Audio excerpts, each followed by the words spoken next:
Baiklah, Assalamualaikum warahmatullahi wabarakatuh. Hari ini kami akan menjelaskan materi teori keputusan dan pengambilan keputusan. Pertama, perkenalkan saya Wulida Oktihandeni dan anggota lainnya, Juminten Wulandari, Dinda Rahmalita, Tria Adelina Sianturi, Rahmawati Kofiah, dan Putra Wiralegawa. Selanjutnya, materi pertama akan dijelaskan oleh saya sendiri, yaitu A. Elemen-elemen keputusan. Setiap pengambilan keputusan akan menghadapi 4 keadaan. Yang pertama, kepastian, yaitu keputusan dengan kondisi kepastian terjadi apabila semua informasi yang dijadikan dasar keputusan tersedia dan valid, atau informasinya bersifat sempurna dan bias. Kasus pengambilan keputusan dengan informasi yang pasti adalah dalam disiplin ilmu riset operasi atau Operation Research OR. OR merupakan hasil optimal yang dapat diperoleh dengan mengendalikan seluruh faktor produksi yang ada. 2. Risiko atau risk. Terjadi apabila suatu keputusan tidak memiliki informasi yang sempurna, namun memiliki kemungkinan suatu peristiwa akan terjadi. 3. Ketidakpastian. Menunjukkan kondisi suatu keputusan tidak mempunyai informasi yang sempurna dan probabilitas suatu peristiwa tidak diketahui. Dalam kondisi ketidakpastian, kita dapat menentukan distribusi probabilitas suatu kejadian. Dan yang keempat, konflik, yaitu keputusan di mana terdapat dua atau lebih kepentingan. Terhadap kepentingan tersebut memerlukan skala prioritas, sehingga keputusan dapat diterima semua pihak. Selanjutnya, akan dijelaskan oleh Juminten. Baiklah, saya akan melanjutkan materi selanjutnya, yaitu setiap keputusan memiliki 3 elemen atau komponen yang penting. Yang pertama yaitu pilihan atau alternatif, merupakan membuat sebuah keputusan mempunyai minimal 2 peristiwa. Yang kedua yaitu stage of nature, menggambarkan suatu keadaan atau kondisi di luar dari pengambilan kebijakan. Kondisi demikian terjadi karena kondisi yang dijadikan dasar pada saat pengambilan keputusan sudah berubah akibat suatu kejadian luar biasa. Yang ketiga yaitu hasil atau payoff, yaitu kombinasi hasil dari setiap alternatif dan kondisi yang akan terjadi. B. Keputusan dalam keadaan berisiko. Pengambilan keputusan dalam keadaan berisiko berarti bahwa terdapat informasi namun tidak sempurna dan ada probabilitas terhadap suatu kejadian.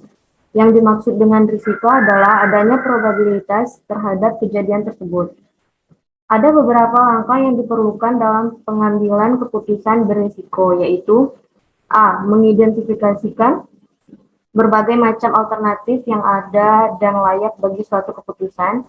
B. Menduga probabilitas terhadap setiap alternatif yang ada. C. Menyusun hasil atau payoff untuk semua alternatif yang ada. D. Mengambil keputusan berdasarkan hasil terbaik.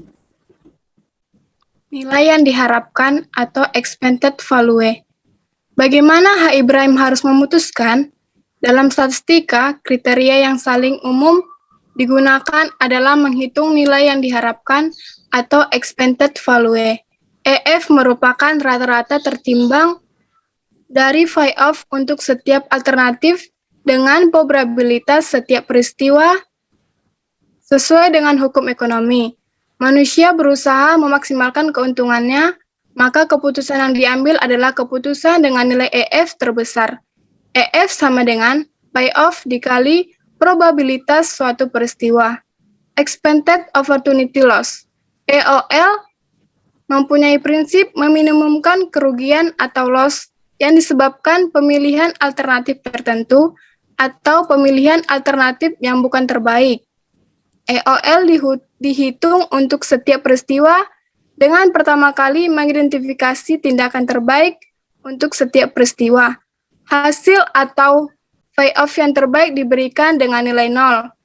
Sedang hasil peristiwa lain dihitung dengan mengurangkan hasil terbaik dengan hasil pada peristiwa tersebut. Nilai EOL merupakan perkalian antara opportunity loss dengan probabilitas setiap peristiwa. Keputusan yang terbaik dari EOL adalah nilai yang paling rendah disebut rumus EOL dengan dinyatakan sebagai berikut. EOL sama dengan opportunity loss dikali probabilitas suatu peristiwa. Materi selanjutnya akan disampaikan oleh Romahwati. Baiklah, yang selanjutnya yaitu expect value of perfect information. Hasil yang diharapkan dalam informasi sempurna merupakan perbedaan antara hasil maksimum dalam kondisi kepastian dan hasil maksimum dalam kondisi ketidakpastian. Keputusan dalam ketidakpastian. Keputusan dalam ketidakpastian menunjukkan tidak adanya informasi yang sempurna, juga tidak adanya probabilitas atau informasi tentang probabilitas suatu kejadian.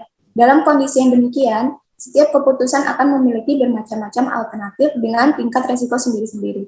Untuk mengembangkan teori keputusan dalam kondisi ketidakpastian, ada beberapa kriteria yang telah dikembangkan. Yang pertama, kriteria Laplace. Laplace menyarankan bahwa karena probabilitas setiap peristiwa tidak diketahui, maka seharusnya diasumsikan bahwa setiap peristiwa mempunyai probabilitas yang sama. Suatu keputusan akan diambil apabila hasil perkalian antar hasil dengan probabilitas adalah yang tertinggi. Yang kedua yaitu kriteria maksimin. Kriteria maksimin dikembangkan oleh Abraham Wald.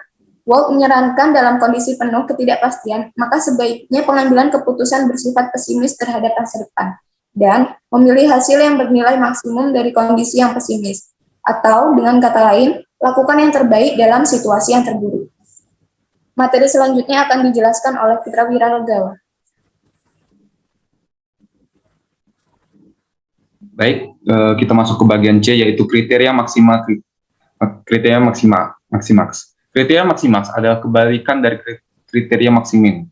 Kriteria ini menyarankan pengambil keputusan bersifat optimis dan memilih basis maksimum dan dari alternatif terbaik. Selanjutnya yaitu D, kriteria Hurwitz. Kriteria yang dikembangkan oleh Hurwitz merupakan kompromi dari pendekatan kriteria maksimin dan maksimaks. Kriteria ini mengembangkan sebuah koefisien yang dinamakan dengan koefisien optimisme. Koefisien ini nilainya antara 0 sampai 1. Nilai 0 untuk kondisi yang sangat pesimistis dan 1 untuk kondisi yang sangat optimis. Apabila koefisien optimis adalah A, maka pesimis adalah B, di mana B sama dengan 1 dikurang A. Hurwitz menyarankan bahwa alternatif yang terbaik adalah nilai yang tertinggi dari hasil perkalian antara hasil atau payoff dengan koefisien optimisme. Yang terakhir yaitu E, kriteria minimax regret. Kriteria ini dikembangkan oleh L.G. Savage sebagai upaya menggunakan konsep opportunity loss. Yang pertama, prinsip dari pendekatan ini adalah menghitung regret atau penyesalan yang terjadi akibat tidak memilih alternatif maksimum pada setiap kondisi. Inti dari kriteria ini adalah memilih alternatif dengan regret minimum atau yang dilakukan dengan yang terbaik dalam kondisi terburuk. Pendekatan minimax regret dilakukan dengan mengurangkan hasil setiap alternatif dengan alternatif maksimumnya. Kemudian nilai OL pada setiap kondisi dipilih yang maksimum.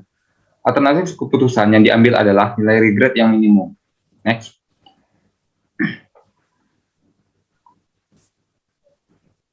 Analisis pohon keputusan.